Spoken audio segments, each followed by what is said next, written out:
সম্প্রতি একজন শিল্পীর একটি সঙ্গীতকে কেন্দ্র করে বেশ আলোচনা সমালোচনা হচ্ছে। তিনি বলেছিলেন, কি বলেছে তোমার পীর, কি বলেছে আকাবির। এরপরে তিনি বলেছেন কোরআন হাদিসের অনুসরণ করতে। তো এটা কি উনি অন্যায় করেছেন? তো এটা নিয়ে অনেকে জ্বলে উঠেছেন এবং রেগে গেছেন। সরাসরি ইসলামী শরিয়ার আলোকে দলিল ভিত্তিক আপনার কাছে জবাব চাই, দলিল ভিত্তিক জবাব চেয়েছেন।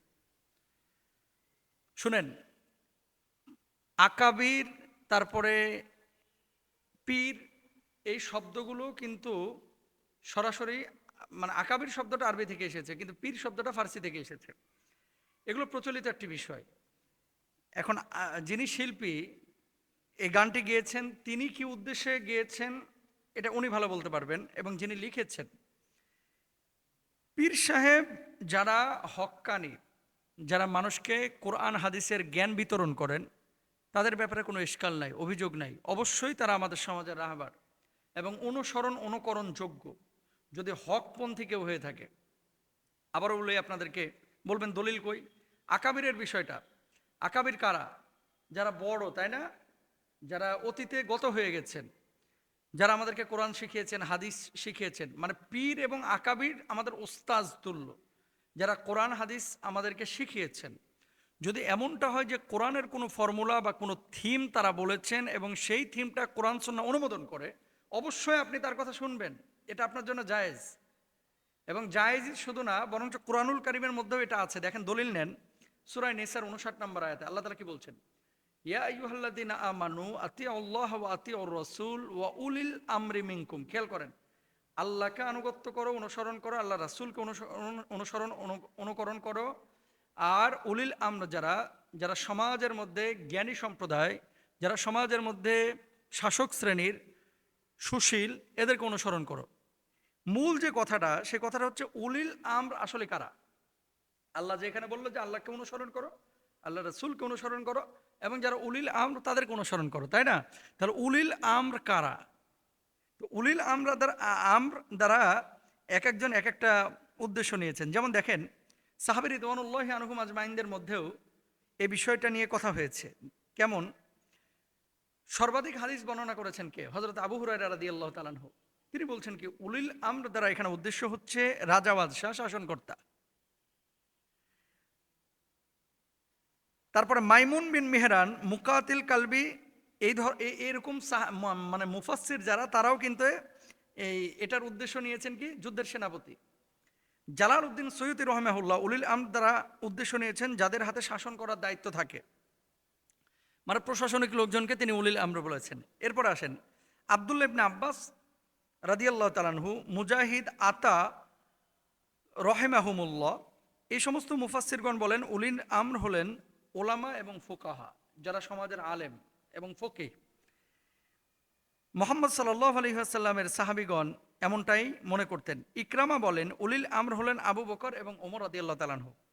ইবনে কাসির রহিমাহুল্লাহ উলিল আমরের তাফসিরে লিখেছেন, শাসকগণ এবং ওলামা ও সকল শ্রেণীর আদেশদাতা উক্ত আয়াতের অন্তর্ভুক্ত। তার মানে কি? উলিল আমর দ্বারা উদ্দেশ্য হচ্ছে শাসনকর্তা, রাজা, বাদশাহ, জ্ঞানী গুণী, ফুকাহা ইকরাম।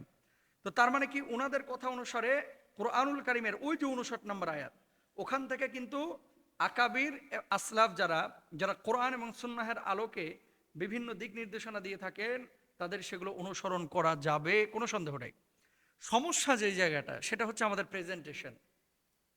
এই ইসলামী সঙ্গীত যারা লেখে, অনেক সময় কিন্তু এলোমেলো কাজ করে ফেলে, বুঝছেন?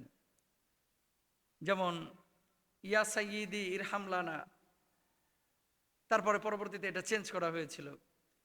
তারপরে আবার ওই যে সুন্নি ভাইয়েরাও গান লেখে, আমি চাই না বেহেশত, ভয় পাই না জাহান্নাম, আমার কপালে লিখে দিও নূর নবীজির নাম। এই যে গানগুলো লেখা হয়, রাইটাররা, কবিরা লিখেছে কিন্তু সে দুইটা আঙ্গুল দিয়ে। কিন্তু এই গানটা যখন মিডিয়াতে যাচ্ছে, সোশ্যাল মাধ্যমে চলে যাচ্ছে, কোটি কোটি মানুষের কাছে কিন্তু এই মেসেজটা পৌঁছে যাচ্ছে। তাহলে যিনি গান লিখবে, লেখার আগে উচিত হচ্ছে একজন বিজ্ঞ আলেম দিয়ে গানটাকে যাচাই করা, যেখানে শিরকের কোনো বিষয় আছে কিনা, এখানে ইসলামের সাথে সাংঘর্ষিক কোনো বিষয় আছে কিনা।